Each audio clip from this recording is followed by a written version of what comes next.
Bismillahirrahmanirrahim. Assalamualaikum warahmatullahi wabarakatuh.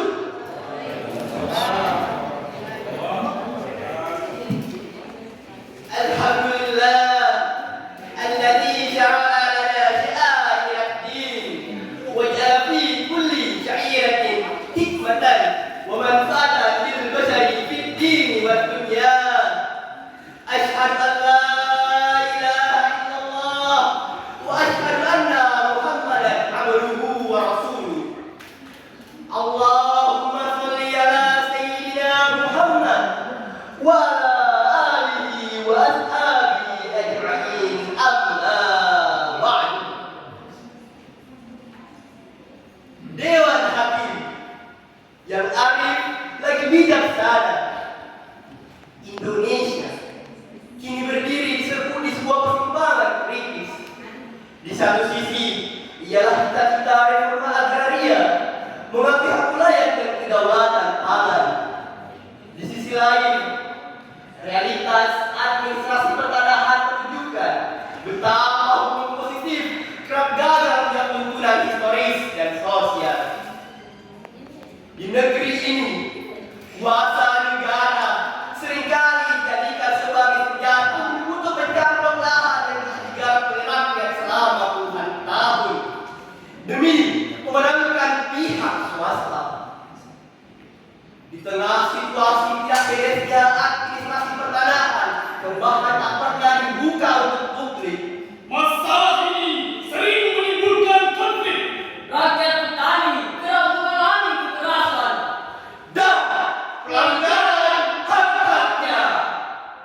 Komisi Nasional Hak Asasi Manusia menegaskan bahwasanya penyelesaian konflik agraria menjadi faktor penting yang harus dituntaskan oleh negara agar mewujudkan pemenuhan hak atas pangan bagi masyarakat. Reforma agraria adalah dimensi utama yang harus dituntaskan oleh negara agar kedaulatan pangan bisa terwujud. Kepala Departemen Kampanye dan Manajemen Pengetahuan Konsorsium Pembaruan Agraria Beni Wijaya mengatakan bahwasanya dalam 5 tahun terakhir terjadi penurunan luas batu sawah sebanyak 79.000 hektar. Oleh karena itu, pemerintah perlu mendorong kedaulatan pangan berbasis potensi lokal, bukan hanya sekedar mengejar surplus beras atas kertas. Dewan Hakim yang arif lagi bijaksana.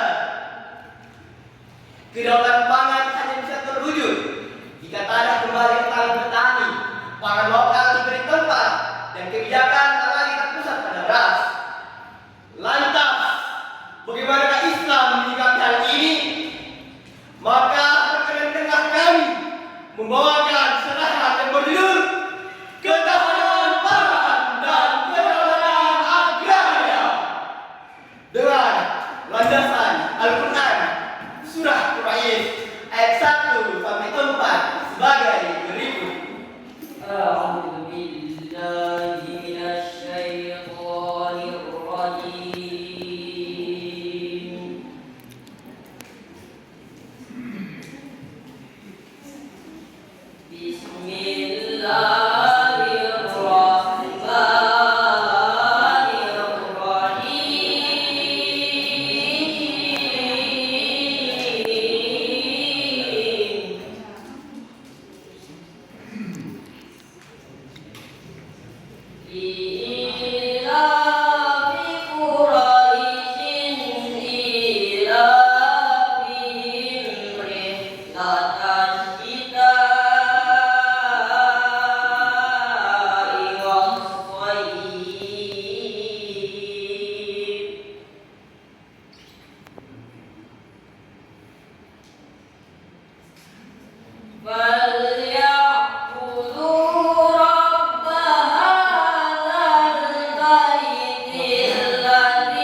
sehingga membuat mereka menjadi seperti daun-daun yang dimakan oleh ulat.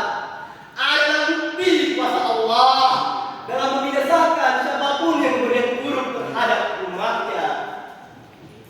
Maka pada surah Quraisy ini Allah mengingatkan kepada kaum musyrikin Mekah yang mengaku sebagai pembela rumahnya dan tampil di bawah pimpinan suku yang paling berpengaruh di sana, yakni suku Quraisy, mengingatkan mereka agar mensyukuri nikmat yang telah dilimpahkan kepada mereka dengan jalan mengabdi kepada Tuhan pemilik rumah ini, Ka'bah. Pada ayat 3-4 ditafsirkan pada halaman 358, yaitu, jika demikian maka hendaklah kaum Quraisy penduduk Mekah itu menyembah Allah, Tuhan pemelihara serta pemilik rumah ini, Ka'bah, yang telah memungkinkan mereka meraih kedua manfaat tersebut sekaligus. Dewan Hakim yang arif lagi bijaksana, Syekh Wahbah As-Suhaili dalam tafsirnya Al-Munir jilid 30, yaitu bahwasanya surah Quraisy merupakan teguran bagi suku Quraisy agar mereka mengingat nikmat yang telah diberikan kepada mereka, yaitu berupa keselamatan dan serangan tentara bergajah dan kemudahan para pedagang di musim dingin dan panas. Allah mengingatkan mereka agar bersyukur nikmat tersebut dengan beriman serta bertakwa kepada Tuhan pemilik rumah ini, Ka'bah. Dan hal ini diperkuat pada surah An-Nahl ayat 112 sebagai berikut.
Tuhannya. Tentu saja mengingkar nikmat beragam bentuknya. Selain tidak mengakui Allah dan Rasulnya, mengingkar nikmat juga terwujud dalam sikap kita yang tidak memelihara alam, menjaga kedaulatan pangan, dan menjaga sumber daya yang berkelanjutan. Karena semua ini bersumber dari anugerah Allah Subhanahu wa taala. Dalam tafsir Al-Munir jilid 14 halaman 253, Syekh Wahbah Al-Suhaili menjelaskan bahwasanya Allah mengingatkan kepada penduduk suatu negeri yang sebelumnya hidup dalam keamanan, ketenangan, dan kelimpahan rezeki untuk mensyukuri nikmat Tuhannya. Namun mereka mengingkari nikmat tersebut, termasuk mengingkari kerasulan yang dibawa oleh Rasulnya. Akibatnya Allah melimpahkan kepada mereka azab berupa ketakutan, kelaparan, dan penderitaan menggantikan kemakmuran yang mereka nikmati sebelumnya. Dewan Hakim yang arif lagi bijaksana, sistem yang mapan untuk mengaplikasikan ketahanan pangan tentunya harus didukung oleh para pemerintah dan para pemimpin-pemimpin negeri. Ketahanan pangan hanya angan-angan tanpa adanya sistem yang terstruktur dari negara. Pemerintah berperan penting dalam membangun sistem ketahanan pangan yang berkelanjutan. Sinergi antara pemerintah dan masyarakat adat sangat diperlukan untuk memastikan nilai-nilai lokal tidak tergeser oleh industrialisasi yang berlebihan. Dalam Islam, peran pemimpin dalam mensejahterakan rakyatnya sangat-sangat ditekankan oleh Rasulullah dalam sabdanya, Fal-imamu ra'is wa mas'ulun an ra'iyati. Pemimpin adalah pengurus dan ia akan dimintai pertanggungjawaban atas rakyat yang dipimpinnya. Dewan Hakim yang arif lagi bijaksana. Jika kita tarik nilai-nilai pemerataan yang dilakukan oleh Rasulullah dalam konteks ketahanan pangan, tentunya pemerintah bertanggung jawab dalam mengelola sumber daya secara adil dan merata demi mensejahterakan rakyatnya tanpa memandang status sosial maupun golongan. Dengan demikian, pemerintah dan masyarakat harus saling mendukung demi memastikan ketersediaan pangan bagi seluruh lapisan masyarakat. Walhasil, Islam mendorong umatnya untuk mengelola sumber daya secara efisien dan tidak membuang-buangnya, seperti memelihara alam sebagai sumber kehidupan, menegakkan keadilan, dan memberantas korupsi agar ketahanan pangan dan penyalurannya tetap berada